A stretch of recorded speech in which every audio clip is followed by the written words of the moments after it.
Hello everyone, this side Vinder and you are watching Vinder Shergill's YouTube channel. तो आज की video में हम डिस्कस करेंगे डायमेंशंस ऑफ इंफॉर्मेशन क्वालिटी और पैरामीटर्स ऑफ क्वालिटी। तो कैसे हमें जो है डिफरेंट डिफरेंट इन्फॉर्मेशन मिलती हैं, उसके क्या पैरामीटर्स होते हैं, कितनी वो ठीक होती है, कितनी वो गलत होती है, उसके बारे में हम डिस्कस करेंगे। जो इसके पॉइंट्स हैं ना, वो कुछ मैच कर सकते हैं आपकी जो मैंने वीडियो एक डाली थी इंफॉर्मेशन क्वालिटी के साथ, उसके साथ कुछ पॉइंट्स मैच कर सकते हैं और उसके पॉइंट्स इसमें भी हैं, इसके पॉइंट्स उसमें भी हैं।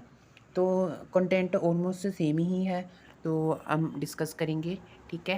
टाइम की अगर हम बात करें तो हमारी इन्फॉर्मेशन जो है कब बनी थी, ठीक है, किसके लिए बनी है। टाइम के अंदर वो आता है जिसकी बेसिस पर जो है हम डिसीज़न लेते हैं किस कंटेक्स्ट में इस इन्फॉर्मेशन का डिसीज़न लिया जाएगा। उस पैरामीटर को भी हम बहुत अच्छे से देखते हैं। सोर्स कि कहाँ से इन्फॉर्मेशन ली गई है, विद इन एन ऑर्गेनाइजेशन ली गई है या आउटसाइड द ऑर्गेनाइजेशन ली गई है, किसी मार्केट रिसर्च से ली गई है, किसी स्टूडेंट बेस्ड रिसर्च से ली गई है, किस माध्यम से आपकी जो इन्फॉर्मेशन है वो ली गई है। जैसे हम कहते नहीं हैं कि मार्केट से लेते हैं जब है ना, जाते हैं हम इन्फॉर्मेशन की कैसे कस्टमर्स को लगा प्रोडक्ट वगैरह। ठीक है। या किसी इंडस्ट्री रिपोर्ट से लिए, किसी कंपनी में जाकर हमने जो है रिपोर्ट बनाई है, उससे इन्फॉर्मेशन इकट्ठी की है, या फिर किसी गवर्नमेंट डाटा से। ठीक है।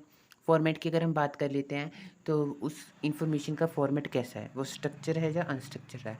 स्ट्रक्चर्ड मतलब एक सीक्वेंस में है, अनस्ट्रक्चर्ड मतलब उल्टी पुल्टी जैसी मर्जी। ठीक है, वो है। अगर स्ट्रक्चर डाटा है, ऑर्गेनाइज्ड है, तो उसे हम इजीली जो है एसेस कर सकते हैं, इजीली जो है समझ सकते हैं, इजीली अंडरस्टैंड कर सकते हैं।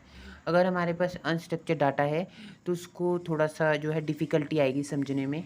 ठीक है। लाइक ईमेल्स और social media post require more processing, क्योंकि ईमेल्स जो है हमारे पास जो होती हैं, ईमेल्स होती हैं वो एक मतलब ऑर्डर में नहीं होती, उल्टी पुल्टी होती हैं। ठीक है। न्यू न्यू आती रहती हैं और ओल्ड ओल्ड जो है आपकी नीचे जाती रहती हैं।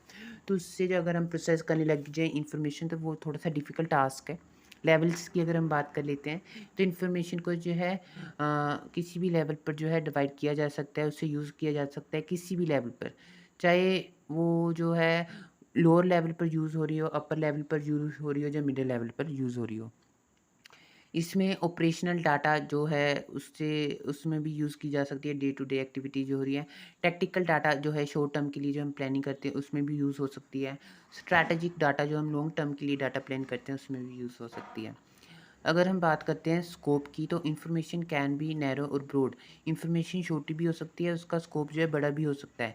वो हमारे पास डिपेंड करता है कि हमें जो इन्फॉर्मेशन है वो कहाँ के लिए चाहिए, किस ऑर्गेनाइजेशन के लिए चाहिए, किस डिपार्टमेंट के लिए चाहिए। तो उसके अकॉर्डिंग जो उसकी स्कोप जो है नैरो भी हो सकती है और ब्रॉड भी हो सकती है।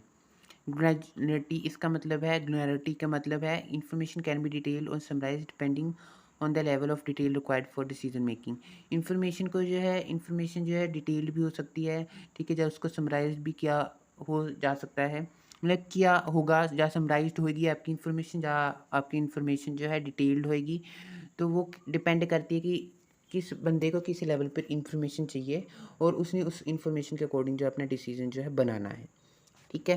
एक्यूरेट, अगर आपकी इन्फॉर्मेशन एक्यूरेट होएगी तो आपका डिसीजन जो है ऑटोमेटिकली करेक्ट जाएगा और एक्यूरेट जाएगा। ठीक है। और उस इन्फॉर्मेशन पर जो है हम यकीन कर पाएंगे एंड हमें लगेगा कि ये करेक्ट इन्फॉर्मेशन है, इसमें कोई एरर नहीं है।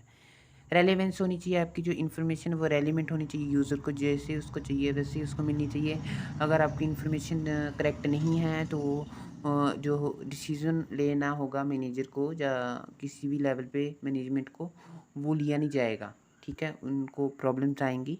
तो इसलिए आपकी जो इन्फॉर्मेशन है वो करेक्ट होनी चाहिए।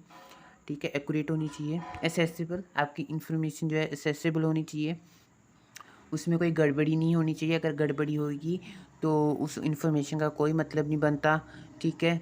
एंड वो ठीक नहीं रहेगी। ठीक है। एसेसिबल मतलब यूज़र जो है उसको रीड कर पाए। ठीक है। या कोई बंदा जो मैनेजमेंट में वो देख रहा है उसको वो जो है ठीक तरह मिल जाए इन्फॉर्मेशन। सिक्योरिटी की बात करें, कुछ सेंसिटिव इन्फॉर्मेशन होती है जो है ऑर्गेनाइजेशन में ही होनी चाहिए। ठीक है। वो कोई चोरी ना हो जाए। ठीक है। कोई इसको मतलब चेंज ना कर दे उस इन्फॉर्मेशन को, होता है ना। तो ये नहीं होना चाहिए। ठीक है। आपकी जो इन्फॉर्मेशन वो सिक्योर रहनी चाहिए।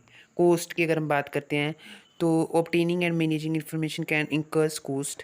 अगर हम किसी भी इंफॉर्मेशन को अगर लेता है कोई, ठीक है, तो उसके लिए हमें कहीं जाना भी पड़ेगा, ठीक है, कहीं से आना भी पड़ेगा। किसी को पैसे देकर भी है ना इंफॉर्मेशन ली जाती है, तो उसमें जो है कॉस्ट भी लग सकती है आपकी इंफॉर्मेशन में। इंटरेक्टिविटी मतलब जैसे हमारी टेक्नोलॉजीज़ एडवांस हो रही हैं, ठीक है, इंटरेक्टिव डैशबोर्ड्स एंड टूल्स जो है अलाउ करते हैं यूज़र क्योंकि वो मैनिपुलेट कर पाएँ, डाटा को समझ पाए और उससे जो है डिसीज़न ले पाएँ, ठीक है। तो ये कुछ डिमेंशंस थी जो हेल्प करती है ऑर्गेनाइजेशन को कि वो एक मैनेज करे एंड यूज़ करे एक अच्छी इन्फॉर्मेशन का, सो दैट उससे वो एक अच्छा सा डिसीज़न ले पाएँ।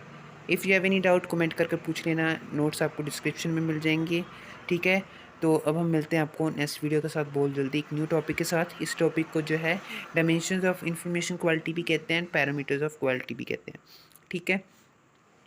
तो मिलते हैं नेक्स्ट वीडियो के साथ। टिल देन टेक केयर, आप रखा।